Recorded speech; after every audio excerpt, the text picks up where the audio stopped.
The first half of Doctor Who Season 15's finale, Wish World, cleverly pays off a line from David Tennant's 14th Doctor from 2 years ago.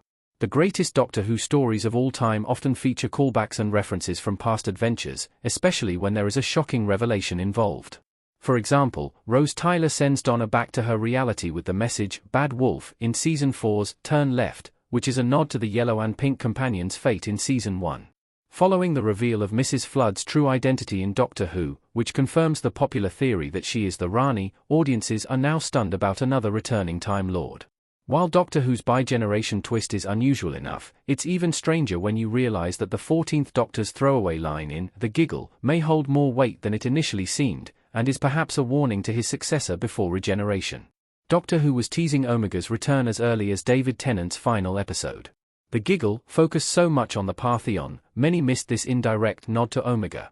The 14th Doctor and Donna looking nervous in the Toymaker's toy shop as they are surrounded by puppets in the Doctor Who episode, The Giggle. Before Doctor Who sees the Toymaker's gold tooth drop, the Doctor bi-generates, and the world is saved from the Pantheon god. The 14th incarnation of the Time Lord makes a reference to Omega. As the recently reunited Doctor and Donna Noble attempt to find a way out of the eerie toy shop, the companion questions her best friend about who the Toymaker exactly is, naturally being unaware of the Pantheon gods, their purpose, and their experiences with the Doctor. The Pantheon of Discord isn't mentioned that often in Doctor Who itself. If anything, the Pantheon are more prominent in the Doctor Who TV spin-off, The Sarah Jane Adventures, which features the Trickster, a fierce villain who Sarah Jane and her family face on several occasions. In The Giggle, David Tennant's third version of the titular character mentions the Under-Universe to Donna. He doesn't go into much detail about the enigmatic location, but he states that the Toymaker is from a hollow beneath the Under-Universe. We know the Pantheon gods can bend and change the rules of reality, and come from a place outside the known universe, but Doctor Who never specifies the particular location or appearance of the Under-Universe, either. What is the Underverse in Doctor Who?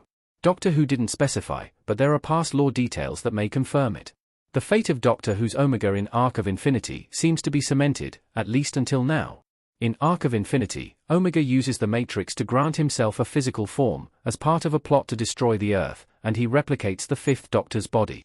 However, the Doctor stops his plans by making him step into reality before his physical form is stabilized, and Omega starts to decay. When the Doctor uses the matter converter on Omega, the titular character is essentially mercy killing the villain, and he is expelled back into his own antimatter universe. Omega is the only being to live within the antimatter universe, and he supposedly warped it to fit his judgments.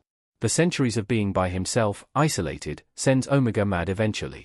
There's a very good chance that the antimatter universe and the Under-Universe, or Underverse, are the same place.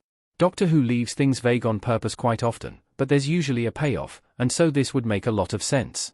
Like the Pantheon, Omega comes from a world on the edge of reality, which doesn't use the same building blocks or follow the same rules as our own. However, what if the Underverse and our reality are merging into one, even before the Rani breaks it apart? Belinda and the Doctor's old-fashioned Earth in Doctor Who Season 15, Episode 7 is, understandably, wished for by Conrad. Giant skeletons roam the Earth that are there but aren't really, as Ruby and Shirley point out. Everyone has plain mugs for slips, even those without a home, too, and the Doctor and his companion have a child that not even Belinda herself can remember giving birth to. If there's any term that can be used to describe how London looks as it's being destroyed, it's decaying. There may be waves of purple energy washing over the bustling city, but it's not fire or explosions. Planet Earth is crumbling apart. That alone suggests antimatter, but until the last episode of Doctor Who Season 15, The Reality War, airs, we'll have to wait to find out whether the clever payoff of the 14th Doctor's line in The Giggle is simply an indirect nod to the other realities in general, or if it's a definite reference to Omega's return.